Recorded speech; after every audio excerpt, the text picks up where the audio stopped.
Carrie is basically a story about a young girl who has been isolated and kind of ostracized from her peer group and does not have a very good home life with her mother, and she develops this a blessing or a curse of telekinesis and the power to become someone she's never been able to become.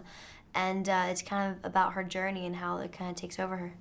In your preparation for the role of Carrie White, did you actually study telekinesis? I definitely did. I think we definitely had to make it more realistic in our minds and actually plausible for us to really take on the burden of trying to figure out what way it would come out of you and what it would look like and how it would be. And yeah, I definitely did. And it seems very plausible when you read about it because they're very convincing articles, but you never know.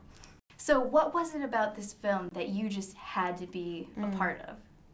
I think it was really the story. I mean, I think it's the story of Carrie that really struck me, and from reading the book, I fell in love with who Carrie was. This girl who I've just always had a heart for Carrie, and I think it is so important to have these type female characters out there where you really do see the cause and effects of the relationships with peer groups and with parents, and how one thing affects another thing affects another thing. I mean, it's complete domino effect, So it's I think a very nuanced movie, but at the same time, it's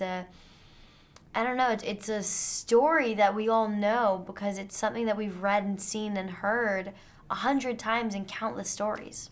It's hard for me to find a person out there who doesn't know the story of Carrie. Yeah. What do you think makes this story so iconic, and why does it resonate with audiences? It resonates because it's the idea of adolescence, and there's always an adolescence in the world. I mean, there's always a kid, there's always a teenager, there's always a Chris Hargensen, there's always a Sue Snell, there's always a Carrie White. And I think that common relevancy of adolescence is something that you'll never lose, and I think that's why it's been relevant from 1976 to the other one they did in like the 80s or 90s, and then the one now.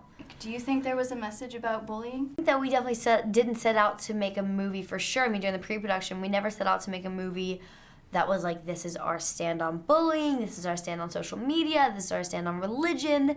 We just really wanted to make the Stephen King novel, make the movie about what he wrote, you know what I mean? Mm-hmm. And instead of, it just became very relevant because during the making of the film, more and more stuff started happening, and more bullying and the effects of it, and the effects of social media, including, the two mixing together. And it all just kind of multiplied, you know what I mean? And kind of became what it is now during the process of filming especially. So I think we didn't walk into it purposefully doing that, but it definitely is there.